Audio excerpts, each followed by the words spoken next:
Buenas tardes, hermanos. Que el Señor les bendiga. Soy consciente de que mis recursos son muy limitados para una grabación de este tipo, pero con el fin de que podamos vernos y hacerlo un poco más personal, vamos a enviar el mensaje a través de esta grabación de vídeo. Dios quiera que es el anhelo de nuestro corazón, que sea de alguna bendición y de alguna ayuda para alguno de los hermanos.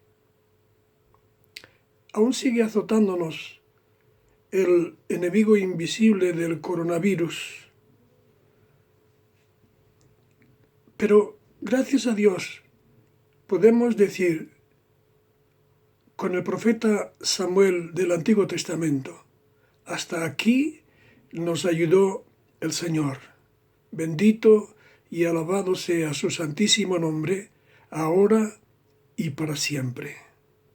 Hoy es el día del Señor, primer día de la semana, el día en el que los creyentes estamos llamados para adorarle. Por eso, aunque entre nosotros exista cierta distancia, cierta separación entre los unos y los otros, acerquémonos a Él. Desde nuestros hogares, desde nuestra casa, Señor, ayúdanos para que te busquemos, para que nos acerquemos a ti, donde quiera que estemos, y para que lo hagamos con respeto y reverencia. Quiera el Señor que, no tardando mucho, nos podamos volver a congregar en la iglesia, en su casa de oración, su casita de oración, como dice nuestra hermana Marta cuando ora, y que podamos hacerlo para gozarnos de nuevo en la adoración y el compañerismo cristiano, como hemos venido haciéndolo durante muchos años. Hoy seguimos con el tema de la escatología bíblica, el tema que habla sobre las cosas que aún están por venir, hechos, sucesos que aún han de suceder. Ya hemos hablado de la muerte física, hemos hablado del juicio final, hemos hablado de la segunda venida del Señor y del juicio final en ese orden, y hoy, Dios mediante, hablaremos de los cielos nuevos y de la tierra nueva. Pero es un tema muy amplio, un tema tan amplio que va a requerir más de una exposición. De tal manera que lo que haremos en esta mañana, será una introducción del tema en sí del día del Señor. Para empezar, diremos que a lo largo de los siglos la humanidad ha venido sufriendo todo tipo de calamidades, todo tipo de experiencias y sucesos desagradables, como son epidemias, pandemias, terremotos, revoluciones sangrientas y tantas peripecias desagradables como ha vivido la humanidad. Pero la Biblia dice, atención hermanos, porque esto es muy importante, lo que está pasando ahora mismo nos preocupa, ciertamente es preocupante, mayormente a quienes les afecta más de cerca, pero la Biblia dice que lo peor de todo aún está por llegar. Y eso acontecerá en lo que la palabra de Dios da a conocer como el día del Señor. Dice el apóstol Pedro en su segunda epístola, capítulo 3, versículos del 9 al 13, el Señor no retarda su promesa, según algunos la tienen por tardanza, sino que es paciente para con nosotros, no queriendo que ninguno perezca, sino que todos procedan al arrepentimiento. Pero el día del Señor vendrá como ladrón en la noche, en el cual los cielos pasarán con grande estruendo, y los elementos ardiendo serán deshechos, y la tierra y las obras que en ella hay serán quemadas. Puesto que todas estas cosas han de ser deshechas, ¿cómo no debéis vosotros andar en santa y piadosa manera de vivir, dice el apóstol Pedro, esperando y apresurándoos para la venida del día del Señor, en el cual los cielos, encendiéndose, serán deshechos y los elementos, siendo quemados, se fundirán.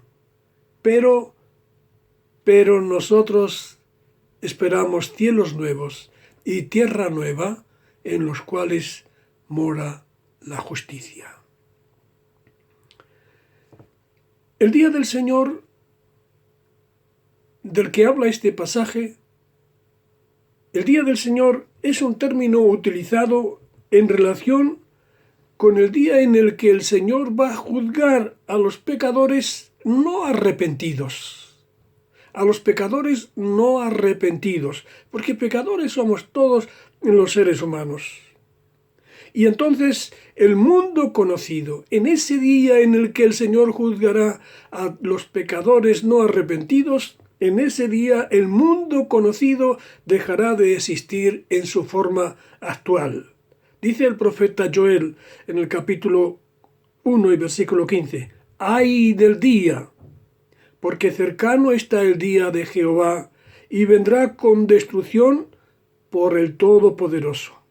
Solo Dios sabe cuándo llegará ese día anunciado por el profeta. El Señor Jesucristo dijo: el día y la hora nadie lo sabe, ni los ángeles del cielo. Y el profeta, el apóstol Pedro, nos dice en el pasaje que acabamos de leer: el día del Señor vendrá como ladrón en la noche. Dice la Biblia que en ese día sucederán cosas aterradoras, porque se producirá una hecatombe que afectará a todo el universo. Versículo 10 dice: en el cual los cielos pasarán con grande estruendo, y los elementos ardiendo serán deshechos. Eso significa que los cielos que existen ahora dejarán de existir. Como anunció Isaías, otro de los profetas del Antiguo Testamento, cuando dijo: todo el ejército de los cielos se disolverá.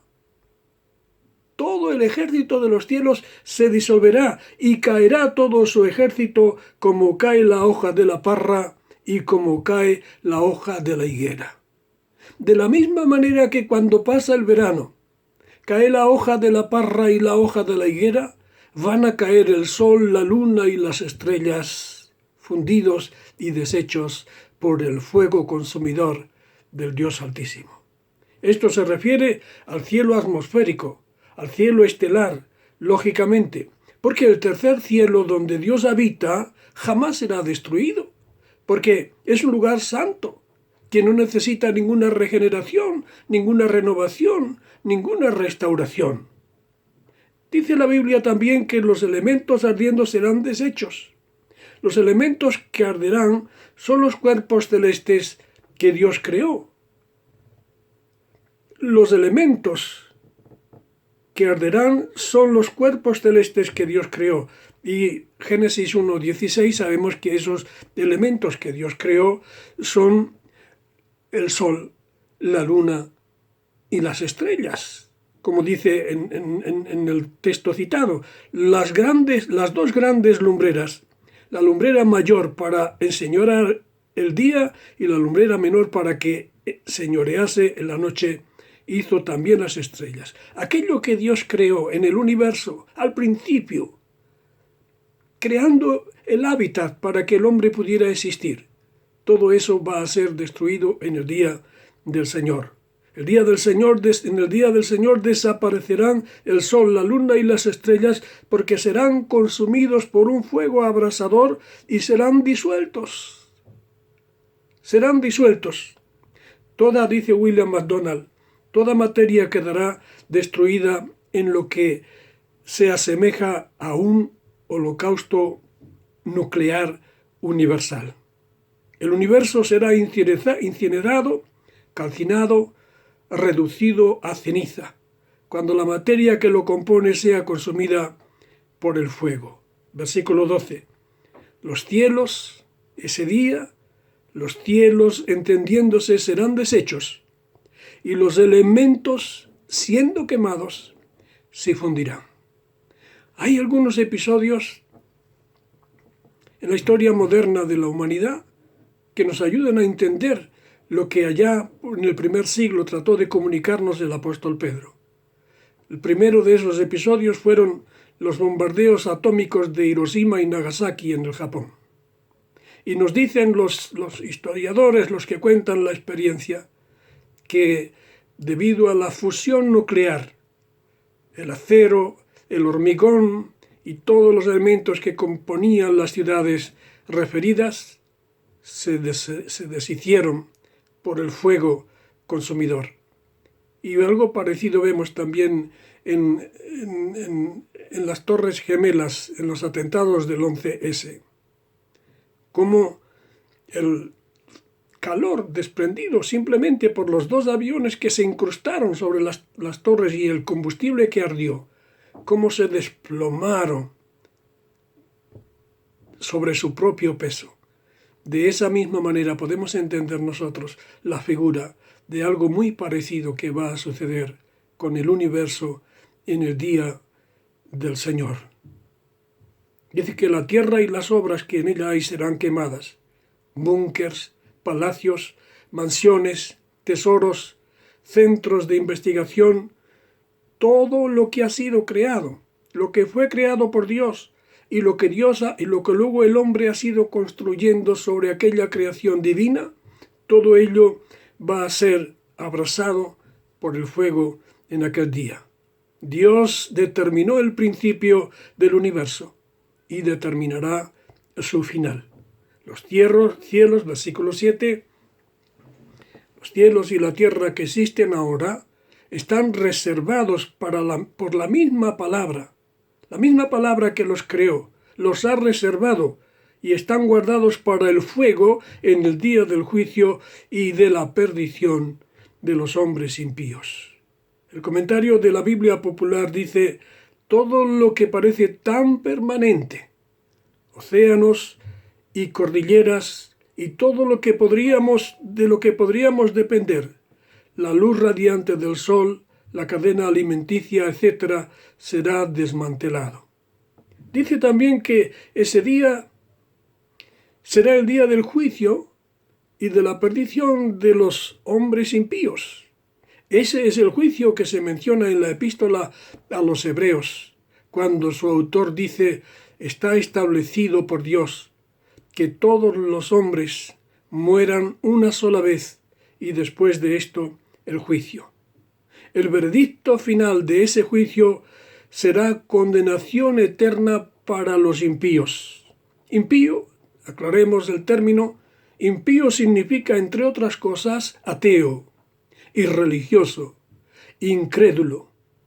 A ellos, a los ateos, a los incrédulos, se refiere el apóstol Pablo cuando escribe en su carta a los tesalonicenses, su segunda carta, diciendo: sufrirán pena de eterna perdición. Leyendo el contexto anterior se entiende claramente quiénes son estas personas, los cuales sufrirán pena de eterna perdición, excluidos de la presencia de Dios y de la gloria de su poder. ¿Puedes suponer, por un momento,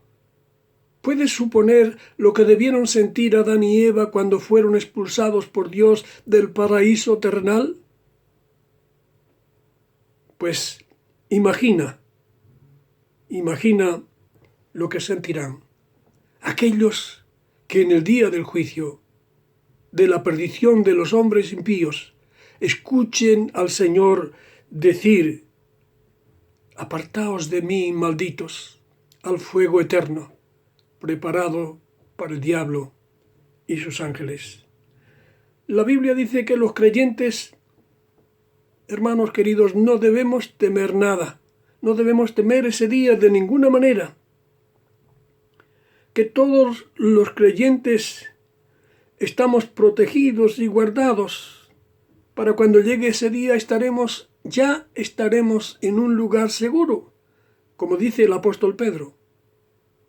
Nosotros esperamos cielos nuevos y tierra nueva en los cuales mora la justicia. Y es ahí donde estaremos, preservados de todo peligro y de toda amenaza, cuando se produzca en el mundo lo que el apóstol Pedro viene anunciando en este capítulo 3. La palabra de Dios dice que el creyente no debe tener miedo alguno,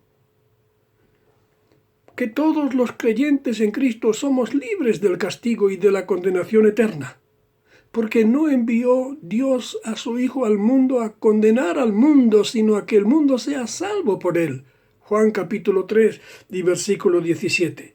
Si tú y yo confiamos en el Señor Jesucristo como nuestro Señor y Salvador personal, Él nos salvará de la eterna perdición por su gracia infinita, lo mismo que Dios salvó a Noé y a su familia de perecer por las aguas del diluvio universal.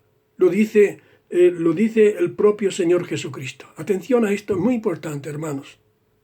El que oye mi palabra y cree al que me envió, tiene vida eterna y no vendrá a condenación, mas ha pasado de muerte a vida.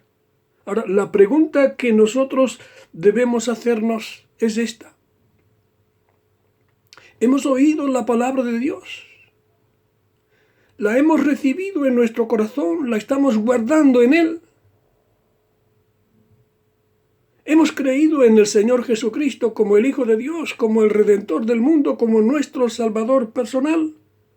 Entonces, queridos hermanos, estamos protegidos y guardados de todo peligro y de toda condenación. Terminamos con una breve aplicación, con una conclusión más bien. El mundo como lo conocemos está destinado a desaparecer. Está destinado a ser sustituido por otro que Dios creará y que pondrá en su lugar como hizo con el primero. Y esa sustitución se llevará a cabo en el día del Señor. Ese día sucederán cosas impresionantes, asombrosas. Los cielos desaparecerán en medio de un estruendo ensordecedor. La tierra y las cosas que en ella hay serán deshechas, serán disueltas por el fuego. Los impíos, los no creyentes, serán juzgados y condenados para siempre. Es cierto que impíos y pecadores somos todos los seres humanos sin excepción. No hay ni uno solo que nunca peque. Todos los seres humanos somos pecadores sin excepción, pero aquí se refiere, cuando habla de impíos, aquí se refiere a los que han rechazado el regalo de la salvación. Porque la salvación no se gana, la salvación no se compra, la salvación no se merece. La salvación es un regalo de Dios que única y exclusivamente se alcanza y se recibe y se disfruta por medio de la fe en Jesucristo nuestro Señor. La sentencia para los que rechazan la salvación gratuita que Dios ofrece será firme y sin ninguna opción para la apelación, y se cumplirá en el más indeseable de los lugares que podamos imaginar. Tendrán su parte, dice la palabra, en el lago que arde con fuego y azufre, que es la muerte segunda. Apocalipsis 21:8. Si esto te inquieta, sigue, por favor, el llamado divino de Isaías. Buscad a Jehová mientras puede ser hallado, llamadle en tanto que está cercano. Deje el impío su camino y vuélvase a Jehová, el cual tendrá de él misericordia, y al Dios nuestro, el cual será amplio en perdonar. Este es el plan de Dios. Pecadores somos todos, pero Dios pide que nos vayamos a Él, que nos volvamos a Él, que le busquemos a Él y en Él busquemos la solución para nuestro problema de maldad. Por eso insistimos en que los que creen en el Señor no tienen nada que temer, porque todos sus pecados ya han sido perdonados por la gracia de Dios. Jehová, dice el Salmo 34, Jehová redime el alma de sus siervos y no serán condenados cuantos en él confían. Ellos confían, precisamente no tienen nada que temer porque confían en que van a vivir en un lugar ideal. Como dice Pedro, repito de nuevo, nosotros esperamos cielos nuevos y tierra nueva, en los cuales mora la justicia. Este será el tema del próximo mensaje, si Dios lo permite. Que el Señor, queridos hermanos, que el Señor nos bendiga y nos guarde. Que el Señor haga posible, si está en su voluntad, si está en su plan, que pronto volvamos a vernos, que pronto podamos estar juntos los unos y los otros. Y como dice San Pablo a las iglesias del Nuevo Testamento, entonces nos saludaremos con ósculo santo. Que el Señor nos bendiga y nos guarde ahora y siempre. Y a continuación escucharemos el himno que es una invitación. Busca a Dios. Dios te bendiga.